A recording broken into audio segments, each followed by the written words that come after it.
आज की शाम गेहूं के काम की नाम। सो गाइस, इवनिंग हो चुकी है और हम चल पड़े हैं अपने खेतों में, क्योंकि हमें जो है गेहूं की थ्रेशिंग करनी है। सो बस जा रहे हैं गेहूं इकट्ठी करने के लिए। सो ये है हमारे खेत। सो आप यहाँ से व्यू देख सकते हैं। सो सब लोग जा रहे हैं मम्मी को छोड़ के। सो मम्मी आज घर पर हैं खाना बनाने के लिए और हम सब लोग खेत में आ गए हैं। सो सृष्टि भी आज जो है हमारे साथ फुल हेल्प करवाने वाली है। तो आ गई है यहाँ पर। उसके दादू जो है वो बांध रहे थे, गड्डियाँ बांध रहे थे गेहूं की। सो इसने बोला कि दादू मैं भी लेकर जाऊंगी। तो फिर ये अपने लिए स्पेशल मीन्स कि इसमें वेट उन्होंने अलग कम रखा है। सो बस अपने उसके अकॉर्डिंग जो है ना ये यहाँ पर गड्डियाँ उठा कर लेकर जा रही है। और फिर अब बारी थी मेरी, तो मैं जो है ना घर से कुछ लाना भूल गई थी कि सिर पे टॉवल वगैरह। तो फिर पिताजी ने कैप लगाई थी, तो मैंने उन्हीं से मांग ली कि आप दे दो, तो मैं जो है इनको छोड़ कर आती हूँ। सो बस उसके बाद जो है हम ये काम कर रहे थे। और इवन देखो आज शान्विका भी आई है। काम तो कुछ नहीं कर रही है, बस अपनी दीदी का हाथ पकड़ पकड़ के चल रही है। इससे बेचारी सृष्टि को भी चलने में थोड़ी दिक्कत हो रही है, पर चलो कोई ना। और बस ये देखो भाई, सो ये वाला ढेर जो है हम यहाँ पर गेहूँ का लगा रहे हैं। और आप यहाँ से मौसम देखो और व्यू देखो। देखो इस सनसेट का कितना प्यारा सा व्यू यहाँ से आ रहा है। और सृष्टि 1 बाय 1 भाग भाग के गड्डियाँ लेकर आती जा रही है। और फिर जो है हम अकेले नहीं थे काम करने वाले, हस्बैंड जी और साथ में हमारे यहाँ से भाई जी हैं, वो भी सब लोग लगे हुए थे एक दूसरे की हेल्प करवाने के लिए। सो ये जो है ना हमारे घर से थोड़ा सा नीचे वाली साइड को थी गेहूँ जो हमने काट के रखी थी वो। तो सृष्टि कभी मेरा हाथ पकड़ के जा रही थी, सॉरी सृष्टि का हाथ पकड़ के जा रही थी, शान्वी का कभी अपने पापा का। सो बस ये भी ना लड़की साथ साथ में चली हुई थी। खेत का नाम लेते हैं तो ये भी एकदम से चलना शुरू हो जाती है। और ये देखो ये जो बड़ा सा ढेर है ना, ये वाला ढेर हमने लगा रखा है गेहूँ का। सो वहाँ से सारी ख़त्म करके आ गए थे ऊपर वाले खेत में, जहाँ से जो है ना मैं आपको व्यू दिखा रही थी। तो यहाँ पर भी कुछ गड्डियाँ थी, वो भी हमने बांधना शुरू कर दी। तो बस ये देखो, मैंने शादी से पहले सारा काम कुछ भी नहीं किया है, बट हाँ सीख सीख के सारे काम आ जाते हैं बस। और ससुराल वाले तो वैसे सब कुछ सिखा देते हैं। कुछ नहीं भी आता हो ना तो ससुराल में आके तो भाई अब सारा काम करना सीख ही जाओगे। सो बस सारी गड्डियाँ उठा के पिताजी बांधते जा रहे थे और हम उठा उठा के रखते जा रहे थे उनको ठिकाने पे। सो काम करते करते शाम हो गई थी और भी क्या बताएं आपको। अभी भी एक साइड से हमें 8 और 9 गड्डियाँ लाने को रह गई थी, पर क्या करें, पिताजी चले गए घर। उन्होंने बोला हम ये सारा काम मॉर्निंग में करेंगे।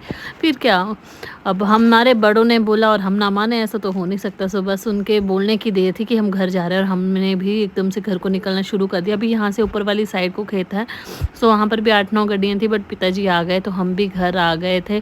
और भूख इतने ज़ोरों से लग रही थी, हद से ज़्यादा। सो सबसे पहले गए, हाथ पाँव धोए और उसके बाद जो मैं खाना खाने के लिए लग गई थी, क्योंकि मम्मी ने खाना बना दिया था। स्वाज बनी थी मक्की की रोटी, मसूर की दाल और साथ में थी हरी चटनी, बहुत ज़्यादा टेस्टी थी। सो जब खाना वगैरह खा के फ्री हुए तो मैं मॉर्निंग के लिए यहाँ पर प्रेपरेशन करने लग गई थी। सो यहाँ पर मैंने ले लिया है पपीता। सो मैं पपीते को पहले छीला, फिर उसको अच्छे से वॉश किया एंड देन उसको कद्दूकस करने के लिए लग गई थी, क्योंकि मुझे जो है मॉर्निंग में पपीते के परांठे बनाने हैं, जो कि हमारे बच्चों के मोस्ट फेवरेट हैं। सो बस इसीलिए तो सारा पपीता कद्दूकस हो गया। और मैंने क्या किया, यहाँ पर एक चम्मच भर के इसमें नमक का डाल दिया और इसको अच्छे से मिक्स कर लेंगे। इससे क्या होगा कि जो भी इसका एक्स्ट्रा पानी होगा निकलने वाला, वो सारा अभी निकल जाएगा, मीन्स कि सुबह के लिए निकल जाएगा और हम इसको जो है अच्छे से स्क्वीज़ कर लेंगे। सो बस ये सब किया मैंने। और उसके बाद जो है आजकल है ना 3-4 दिनों से हम लोग बाहर सो रहे थे। सो बाहर बिस्तर लगाने की बारी आ गई थी और हम जो है यहाँ पर अपनी बेडिंग बना रहे थे। सो देखो भाई, शान्विका है इतनी सी, मतलब कि अपनी तरफ से सोचती है कि हाँ भाई मैं भी मम्मा की हेल्प करवाऊँगी। तो एक तरफ से मैं बेडशीट बना रही थी, दूसरी तरफ शान्विका भी लग गई थी और हम यहाँ पर काम कर रहे हैं। देखो कैसे मस्ती कर रही है। फिर ये ना ऐसे उछल रही थी गोल गोल, तो मुझे बोली थी कि मम्मा आप भी मुझे ऐसे करके बताना। मैं कि चलो कोई ना। फिर मैंने उसको थोड़ा सा होमवर्क करवाया और फिर नेक्स्ट डे सृष्टि ने स्कूल जाना था, तो इसकी ना 1-2 नोटबुक्स के ऊपर कवर लगाने को रह गए थे, तो मैंने वो लगाए। और इवन अभी हम कवर ही लगा रहे थे कि वही बात हो गई, थ्रेशर वाले भैया आ गए थे। सो बाकी सब लोग वहाँ पर चले गए और बच्चे बाहर सोते हैं, तो पहले मुझे उनको सुलाना ज़रूरी था। तो मैंने बच्चों को सुलाया और उसके बाद जो है चाय बनाकर आ गई थी खेत में, क्योंकि वो जो है थ्रेशर वाले भैया आ गए थे।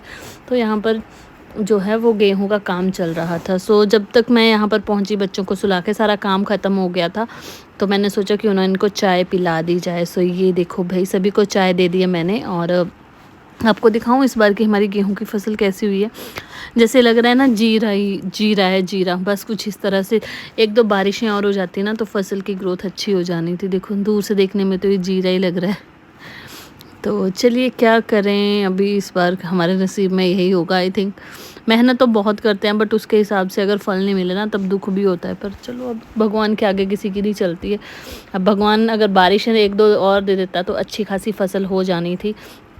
और उसके बाद आ गए घर, नहाए धोए और फिर क्या हम लोग जो है वो सो गए थे यहाँ पर। सृष्टि सो गई थी यहाँ पर, सृष्टि चारपाई पे सोती है और शानविका तो हमारे पास ही सोती है। तो चलिए फिर गाइस सो जाते हैं और आपको मिलेंगे नेक्स्ट व्लॉग में। वीडियो अच्छी लगी है तो लाइक एंड शेयर ज़रूर करें। बाय।